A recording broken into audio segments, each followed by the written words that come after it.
Lieutenant Kim rubbed his tired eyes and reached for another cup of coffee. 3 months into his assignment at Deep Space Monitoring Station Epsilon 7, and the most exciting thing he'd detected was background radiation from a dying star system. The station floated silently in the darkness between Earth and Alpha Centauri, its massive sensor arrays constantly scanning the void for any sign of intelligent life. That Tuesday started like any other. Kim settled into his workstation, checking the overnight data logs while his partner, Corporal Min, updated the communication protocols. The coffee was terrible. The heating system made strange noises. And Kim was already counting the days until his rotation ended. He joined the Deep Space Communications Division, hoping to make first contact with aliens, but after years of nothing but cosmic static, he'd begun to think humanity was truly alone. Then something changed. At exactly 14:32 ship time, the main console began flashing red warnings. Kim nearly spilled his coffee as alarms filled the small station. The sensor array had picked up something extraordinary. A transmission unlike anything in their extensive databases. This wasn't the usual electromagnetic radiation from pulsars or the random noise from solar storms. This signal was organized, purposeful, and impossibly complex. Kim's hands shook as he began the analysis. The transmission came in layers, like someone had wrapped multiple messages inside each other. Each layer used different mathematical principles, different encoding methods, and different frequency modulations.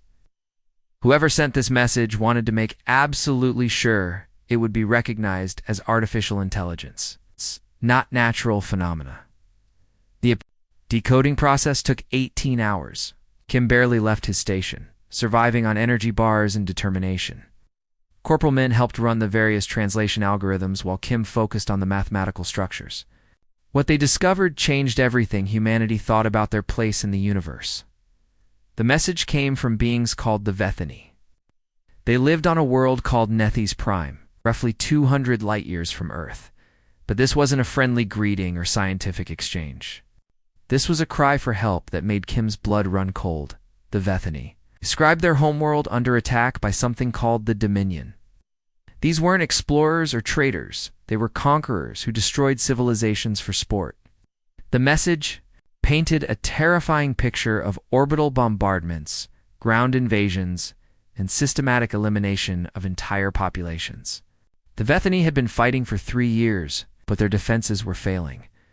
What struck Kim most was the desperation in their words. These weren't proud beings asking for military alliance or trade agreements. They were a dying species begging anyone in the galaxy to help them survive. The mathematical proofs they included weren't just to prove their intelligence, they were to prove they were worth saving.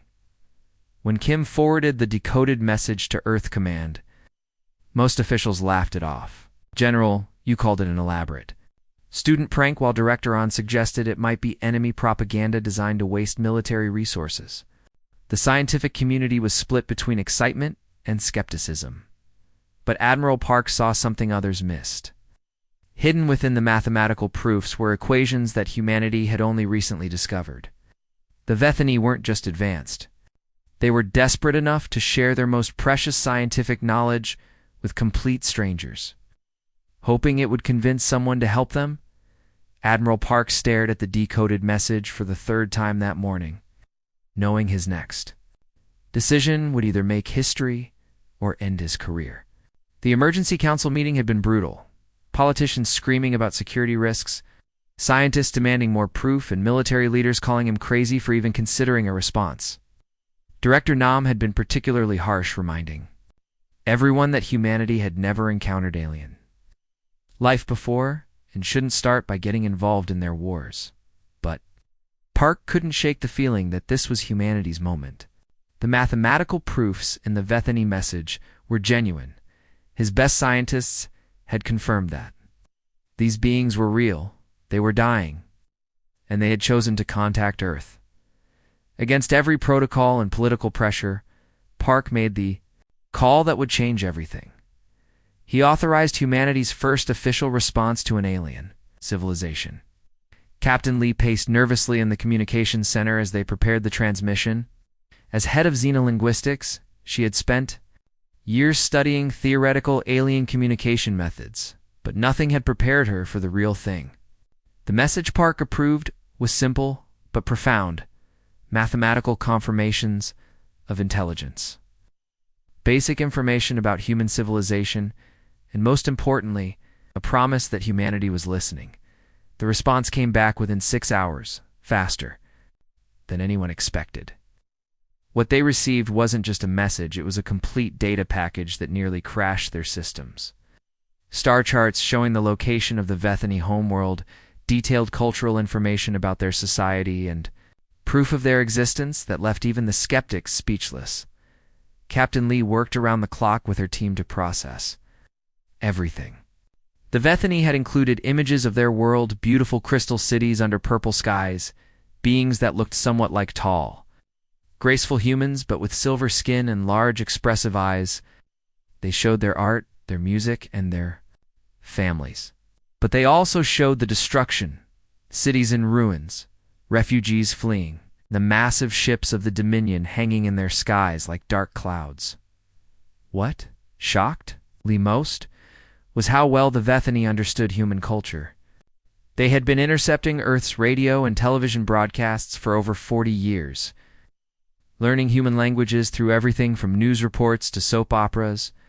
They knew about human history, human values, and human entertainment better than most humans did. The Vethany explained why they had chosen to contact Earth specifically. They had detected dozens of spacefaring civilizations throughout the galaxy, studying their communications and behaviors. Most were cold, logical species focused only on their own survival and advancement. When civilizations were threatened, others calculated the risks and benefits before deciding whether to help. But humans were different. The Vethany had watched human movies and television shows, studied human history and literature. They saw a species that consistently rooted for the underdog, that sent aid to strangers during disasters, that fought against impossible odds for complete strangers.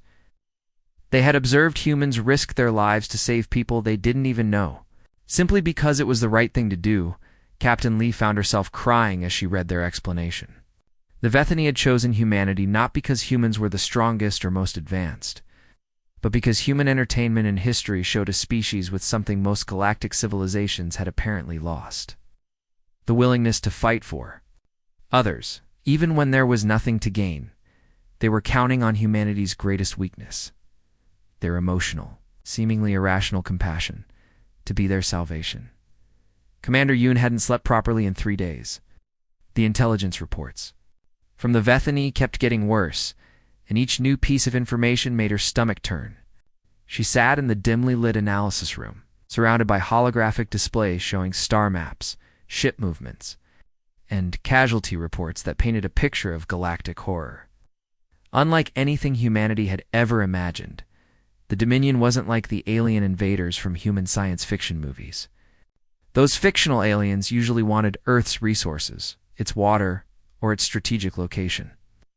The Dominion was something far more terrifying. They conquered civilizations, purely for the joy of watching them break. Through weeks of communication with the Vethany, humans learned that the Dominion was actually an alliance of 7 different species who had come together centuries ago around a shared philosophy of domination. They didn't need the worlds they conquered. They had plenty of resources advanced, technology, and secure territories. What they craved was the psychological satisfaction of absolute control over other intelligent beings. The Vethany had shared recordings from their encounters with the Dominion, and Yoon forced herself to watch every horrifying minute. The Dominion didn't simply attack and destroy, they were artists of suffering. They would arrive at a world and announce their intentions, giving the inhabitants exactly enough hope to resist. Then they would systematically break down every defense, every alliance, every hope the species had built. What made it worse was how methodical they were. The Dominion had perfected their conquest techniques over hundreds of years. They knew exactly how much pressure to apply, when to offer false hope, and how to turn populations against each other. They would spare certain cities while destroying others, creating refugees who would spread fear and despair. They offered deals to leaders, knowing those leaders would eventually betray their own people out of desperation. The Vethani described how the Dominion would keep detailed records of each world's breaking point. They studied the psychology of different species, learning exactly how to cause maximum suffering with minimum effort. Some worlds surrendered. After seeing what happened to others, some fought for years before giving up. But they all fell eventually, and the Dominion savored every moment of their defeat. Yoon pulled up the casualty reports that made her hand shake. 15 civilizations had already fallen to the Dominion's advance. Each one represented billions of intelligent beings who had lived, loved, created art, built families, and dreamed of the future, all snuffed out for the entertainment of their conquerors. The Kitharos had been master engineers who built cities that floated in their gas giant's atmosphere. Romani were peaceful traders who had never developed weapons stronger than small personal defense tools. The Zephyrians were explorers who had mapped dozens of star systems and shared their discoveries freely with anyone who asked. All gone now. Their worlds were empty monuments to Dominion cruelty. The most heartbreaking part was learning how the galaxy had abandoned these civilizations. Advanced species with powerful militaries had detected the Dominion's expansion years ago. They had the technology and numbers to stop the conquest, but they chose not to get involved. They calculated that fighting the Dominion would cost them resources and lives. While ignoring the problem would keep them safe, the Vethani had sent desperate pleas to dozens of civilizations. Just like they eventually sent to Earth, every single one had responded with cold mathematical analysis, proving that intervention wasn't worth the risk. Now the Vethani faced the same fate, and they estimated they had maybe 4 months before their final defenses collapsed. The emergency session of the United Earth Council stretched into its 14th hour, and the tension in the room was thick enough to cut with a knife. Representatives from every nation sat around the massive circular table, their faces drawn with exhaustion and the weight of an impossible choice. Outside the council chambers in Geneva, protesters had been gathering for days, some demanding humanity stay out of alien affairs, others insisting they couldn't abandon innocent beings to genocide. General Han stood at the front of the room, his uniform crisp despite the long hours. The holographic display behind him showed humanity's entire space fleet, a collection of exploration vessels, cargo haulers, and exactly 12 ships that could generously be called warships. The numbers were devastating in their simplicity. Ladies and gentlemen, I'll be blunt, Han said, his voice carrying the weight of brutal honesty. We have 37 ships capable of interstellar travel, the Dominion fleet attacking the Vethani numbers over 300 vessels, each one larger and more advanced than our best warship. We've been in space for less than 50 years. We've been conquering galaxies for centuries. Click to the next display, showing projected casualties that made several council members look away. Our best-case scenario analysis shows a 97% chance of complete fleet destruction within the first engagement. Worst case, they follow our survivors back to Earth and add humanity to their list of conquered species. The room fell silent, except for the quiet hum of air recyclers. President Chen of the Panasian Federation spoke first, her voice barely above a whisper. So you're telling us that helping the Vethani is essentially suicide? That's exactly what I'm telling you, Han replied without hesitation. From a purely military standpoint, this intervention would be the end of human civilization. Dr. Song, the council's chief psychologist, had been quiet throughout Han's presentation. She was a small woman in her 60s who had spent decades studying human behavior and motivation, and she finally stood to speak. The room gave her their complete attention. General Han is absolutely correct about our military disadvantages, she began, adjusting her glasses. But I believe he's missing something crucial about who we are as a species. She activated her own holographic display, showing scenes from human history and popular culture that made several council members smile despite the grim circumstances. Look at these stories we tell ourselves, Song continued. David and Goliath, the Alamo, the Warsaw Ghetto Uprising, Luke Skywalker destroying the Death Star. Every culture on Earth, legends about small groups standing up against impossible odds. We don't just admire these stories, they define us. She clicked through images of human rescue operations. Firefighters running into burning buildings, Coast Guard crews launching into storms, doctors working in war zones. When the Titanic was sinking, the band kept playing. When the towers fell in New York, people ran toward the danger to help strangers. When tsunamis hit, we send aid to countries we've never been allies with. The British representative, Minister. Davies shifted uncomfortably in his seat. Dr. Song, with respect, those are admirable human traits. But this situation is different. We're not talking about rescue operations or natural disasters. We're talking about fighting an alien empire that has never lost a war. That's exactly my point, Song replied, her voice growing stronger. The Vethany didn't contact us because we're the strongest or smartest species in the galaxy. They contacted us because their analysis of human culture showed something unique. We consistently choose to help others even when it's not logical, even when it hurts us. News reports began flooding the displays around them, showing the global reaction as word of the Vethany's plight spread.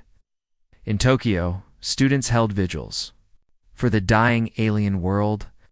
In New York, churches prayed for beings they'd never seen. In Lagos, school children drew pictures of humans and Vethany standing together against the darkness. The shift in public opinion was undeniable and dramatic. The vote was closer than anyone expected, 847 to 832, with 23 abstentions. When Secretary General Kim announced the results, the council chamber erupted into chaos. Half the representatives cheered while others shouted in outrage. Some delegates walked out, shaking their heads in disbelief. Outside, the crowds that had been waiting for hours pressed against the barriers, desperate to hear humanity's decision. Humanity would go to war for the Vethany. Admiral Park sat in the front row, his weathered hands folded calmly in his lap as the room exploded around him. 62, he had served in the Earth Defense Force for over 4 decades.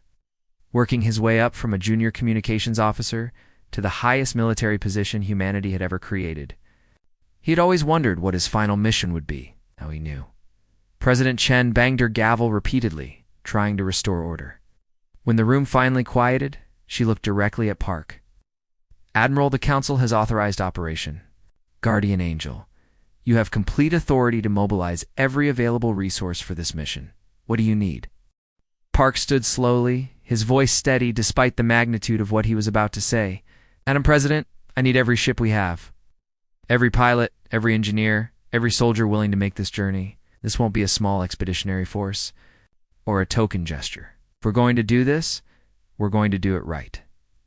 The room went silent as the implications sank in. Park was talking about sending humanity's entire space fleet, not just the military vessels, but cargo ships, research, stations, even civilian transports. Everything humanity had built beyond Earth's atmosphere would be risked on this impossible mission. I volunteer to lead this fleet, Park continued, his eyes scanning the faces around him. But I want everyone in this room to understand what that means. Based on our intelligence, this is almost certainly a one-way trip. I'm asking for volunteers to join what might be humanity's final military action. The silence stretched for nearly a minute before Representative On from South Korea stood up. Admiral, you'll have volunteers. More than you know what to do with, as if his words had broken a dam. Reports started flooding in from around the world. Military bases were receiving thousands of volunteer applications from retired personnel. Wanting to return to service, commercial spaceship pilots were offering their vessels and expertise. Even civilian engineers and doctors were requesting to join the mission. But the most shocking response came from the Vethany themselves. Captain Lee burst into the council chamber just as the session was ending, her face flushed with excitement and disbelief. She carried a portable communication device that was broadcasting the Vethany's reaction to humanity's decision. The translated voice that filled the room was trembling with emotion. We cannot believe what you have chosen to do. Our analysis suggested you might offer technological advice, or perhaps share defensive strategies. Some of our leaders hoped you might send a small support fleet, but you are sending everything. Your entire military, your civilian fleet, your people. The Vethany speaker paused, and when the voice returned, It was barely above a whisper. "You are risking the extinction of your entire species for beings you have never seen, on a world you have never visited. We have studied hundreds of civilizations across the galaxy, and we have never encountered anything like this kind of. What is your word? ... Courage? Madness? Love?" Admiral Park smiled grimly as he listened. "Tell them it's all three," he said quietly. Within hours, intercepted Dominion communications revealed their enemy's reaction to humanity's decision. The Dominion commanders were baffled, then amused, then genuinely concerned. In their centuries of conquest, they had never encountered a species willing to risk total extinction for complete strangers. For the first time in their history, the Dominion faced an enemy that fought not for survival but for principle. The transformation began. Within hours of the Council's decision, Captain Kong stood in the command center of Luna Station, watching dozens of screens showing ships converging from every corner of human space. In his 20 years of military service, he had never seen anything like this massive mobilization. Every nation that had ever launched a spacecraft was contributing to humanity's first interstellar warfleet. The Japanese sent their newest exploration vessels, sleek ships designed for deep space research that were now being hastily fitted with weapon systems. The Europeans contributed their massive cargo haulers, ships built to transport mining equipment and colony supplies that would now carry ammunition and medical supplies. Even the small African Union fleet, consisting of just 4 converted passenger liners, was making the journey to Luna Station. What amazed Kong most was how quickly old rivalries disappeared. Nations that had been arguing over asteroid mining rights just weeks ago were now sharing their most advanced technology. Freely, the Chinese willingly handed over their stealth coating designs. The Americans shared their latest propulsion systems. The Russians opened their weapons laboratories to international teams. Lieutenant Choi hadn't slept in 36 hours. But adrenaline kept her moving through the engineering workshops scattered across Luna Station. Her job was impossible. Take weapons designed for Earth-based conflicts and adapt them for space combat against alien technology they'd never seen. Every few hours, new intelligence from the Vethany would arrive, showing them more details about Dominion ships and weapons. "The problem isn't power," she explained to her exhausted team of engineers from 12 different countries. "Our missiles pack enough punch to damage their ships. The problem is hitting targets that can move in 3 dimensions at speeds we've never dealt with." The solution came from an unexpected source, a video game designer from Seoul who had volunteered for the engineering corps.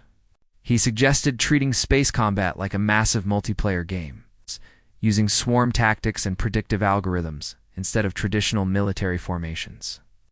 Within days, human pilots were training in simulators that felt more like arcade games than military exercises. The fleet taking shape around Luna Station looked nothing like the neat, organized armadas from science fiction movies. Human ships came in every size and shape imaginable. Sleek research vessels flew alongside bulky cargo haulers. Military destroyers escorted civilian transports carrying doctors and nurses. Even pleasure craft owned by wealthy individuals had been volunteered for the mission, their luxury interiors stripped out to make room for supplies. Dr. Beek supervised the conversion of a massive luxury cruise ship into a mobile hospital. The ballrooms and restaurants were transformed into surgical suites and recovery wards. The swimming pools became storage for medical supplies. The observation decks were reinforced to serve as emergency evacuation points. "We're not just bringing weapons," she told her medical team as they worked around the clock. "We're bringing hope." The Vethany have been fighting alone for 3 years. When they see human medical ships arriving to help their wounded, it'll do more for their morale than any weapon system. The most touching additions to the fleet were the civilian volunteers. Teachers who wanted to help Vethany children learn to read again. Engineers who specialized in rebuilding destroyed infrastructure. Even artists and musicians who believed that preserving culture was as important as preserving life.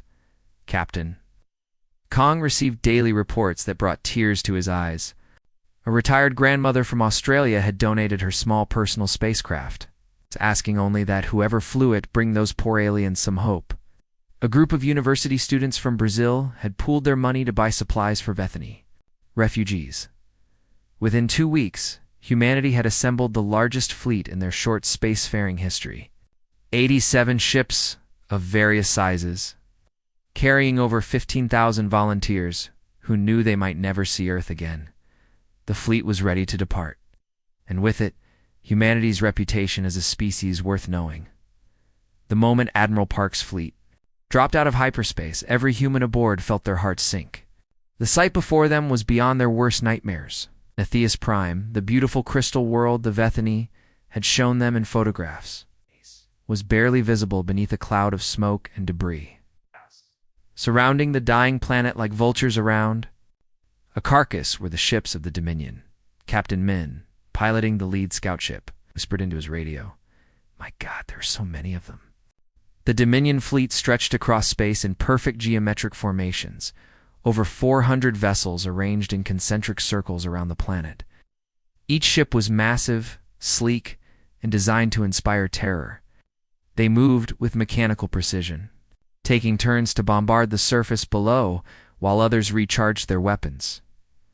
Admiral Park stood on the bridge of the flagship, watching his tactical display with grim determination. His entire fleet of 87 ships looked like fishing boats approaching a pack of sharks.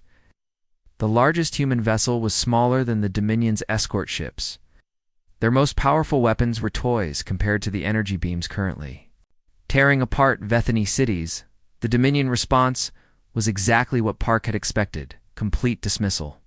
Intercepted communications showed Dominion commanders actually laughing at the human fleet's arrival.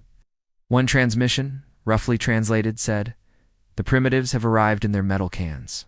This should provide some entertainment before we finish our work here."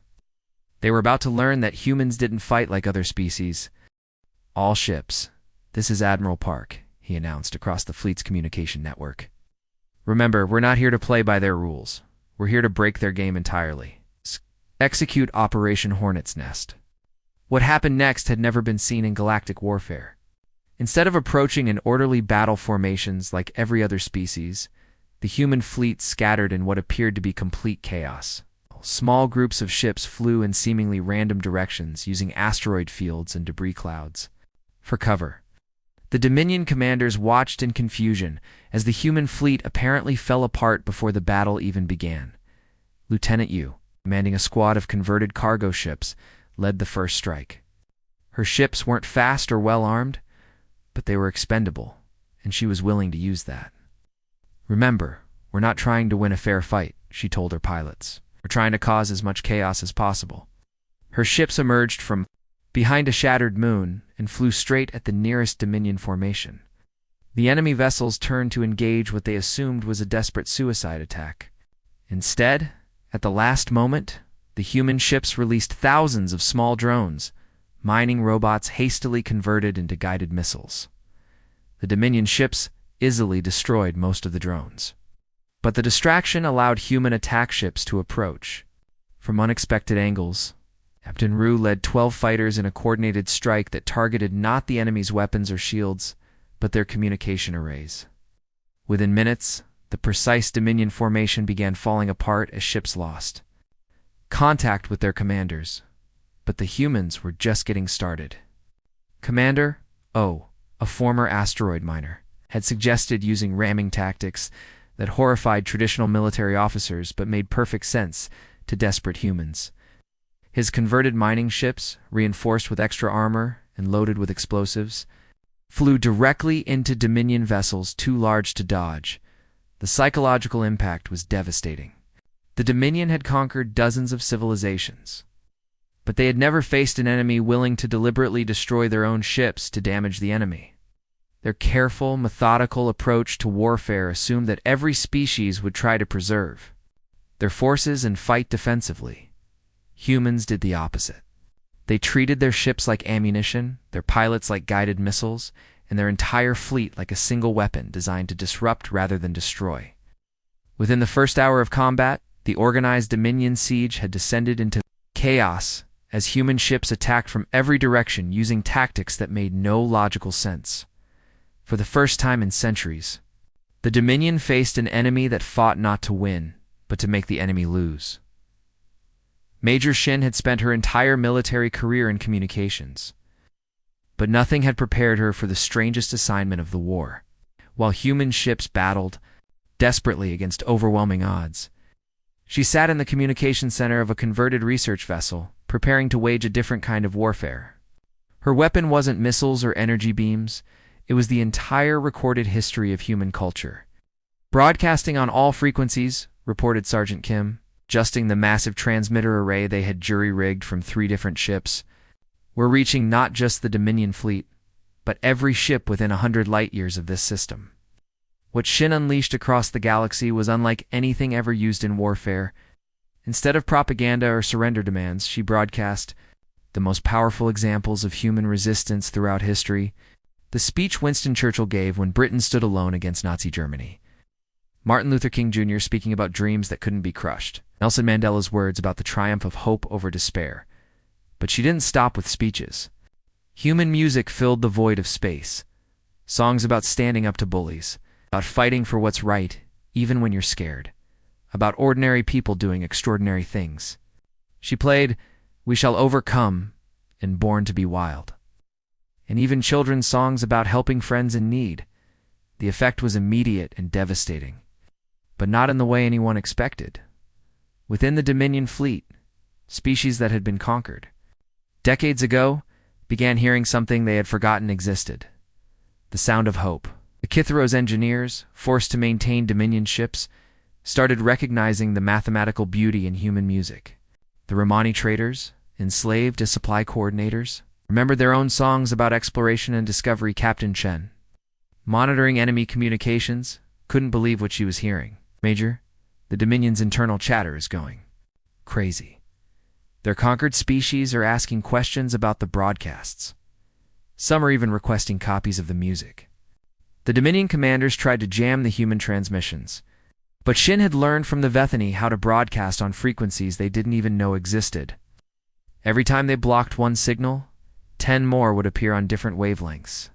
Human voices speaking about freedom, human music celebrating courage, and human stories about underdogs winning against impossible odds spread through the Dominion fleet like a virus.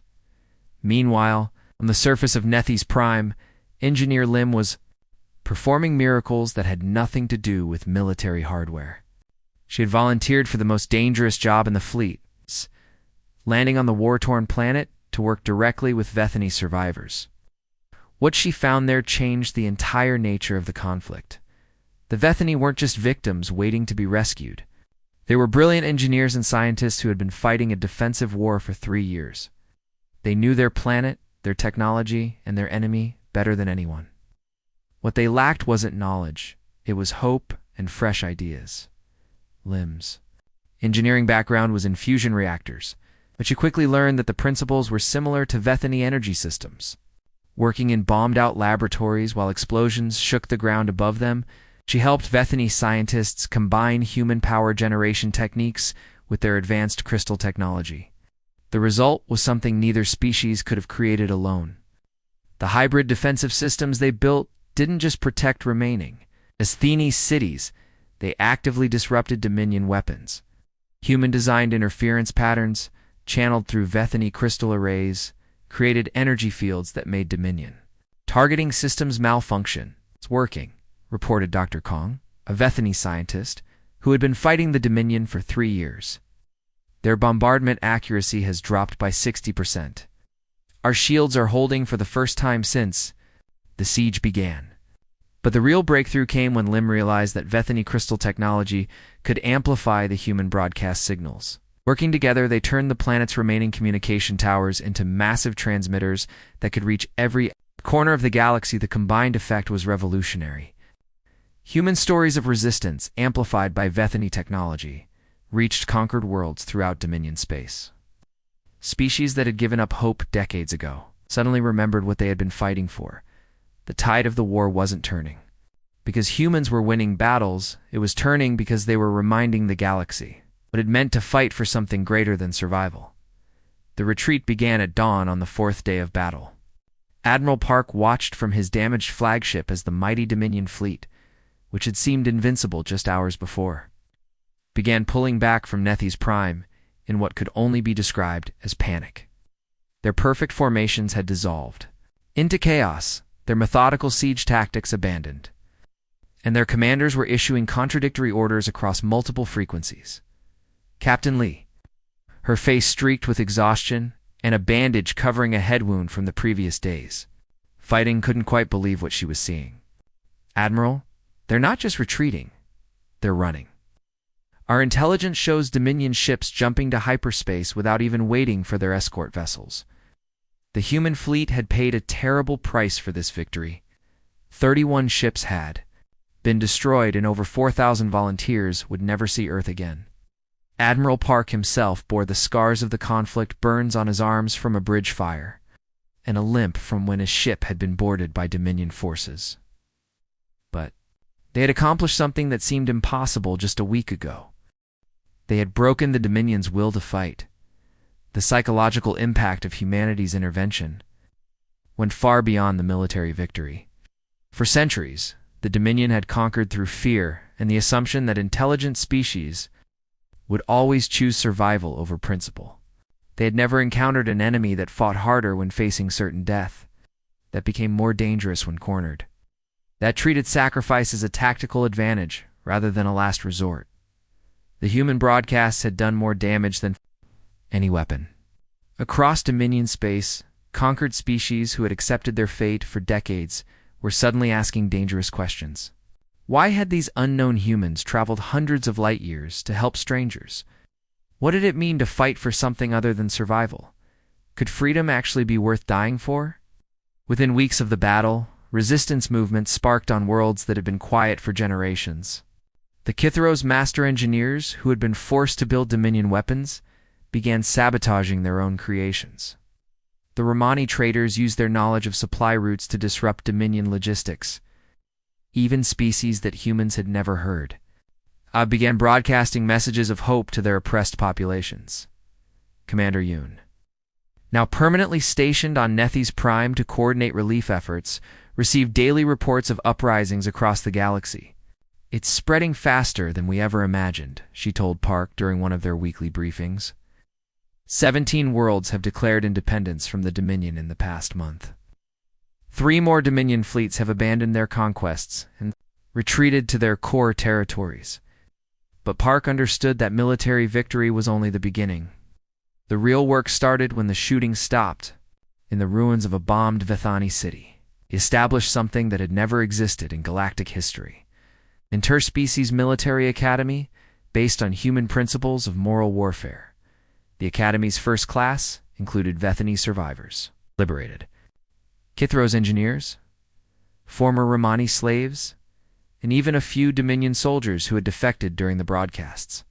They studied not just tactics and strategy, but the human concept of fighting for principles rather than conquest. Lieutenant Cho, one of the Academy's first instructors, found herself teaching classes on topics she never expected to discuss in military school.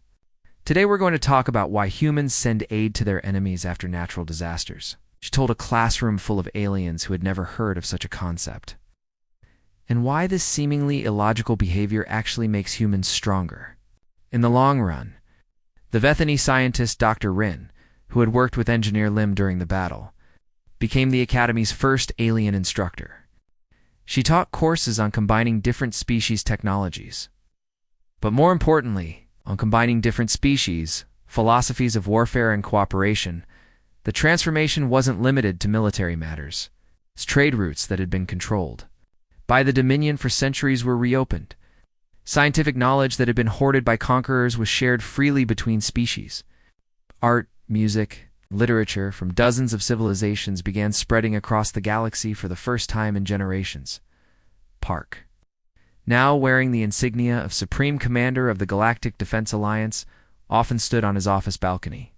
Overlooking the Academy grounds, he watched human instructors teaching alien cadets, former enemies working together on joint projects, in species that had never met before, forming friendships based on shared values rather than mutual fear. The galaxy had learned something revolutionary: it's that humanity's greatest perceived weakness was actually their most powerful strength.